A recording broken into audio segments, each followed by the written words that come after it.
আমার এনটিআরসিতে ইংরেজি শিক্ষক হিসেবে জব হয়েছে। আমি চলে যাব এলাকায়। ভাই আমাকে রাখলেন না। রাতে সবাইকে বসায়া ভাই অঝোর ধারায় কাঁদলেন মোনাজাতে। ভাই আমাকে ছেড়ে দিলেন যে আগামীকাল সকালে তুমি চলে যাও।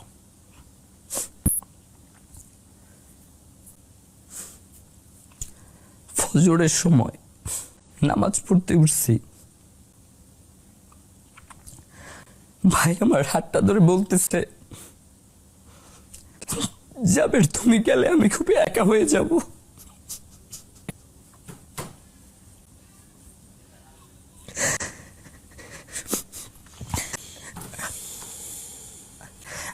আমি আর গেলাম না, আমি থাইকে গেলাম। আমার কেরিয়ার সামনে করা যাবে, সমস্যা নেই, কিন্তু ভাই তো আমাকে একা রেখে চলে গেলেন।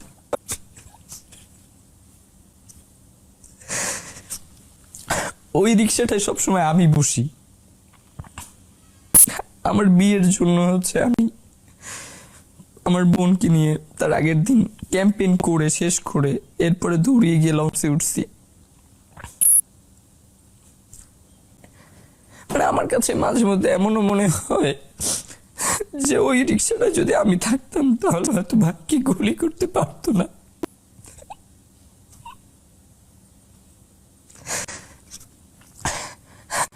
আমরা জানি আমরা খুব নিঃসঙ্গ, আমাদের কোনো অভিভাবক নাই। আমরা এই জন্য আমাদের অভিভাবক আল্লাহকেই মেনে নিচ্ছি যে আমাদের একমাত্র অভিভাবক এখন আল্লাহ।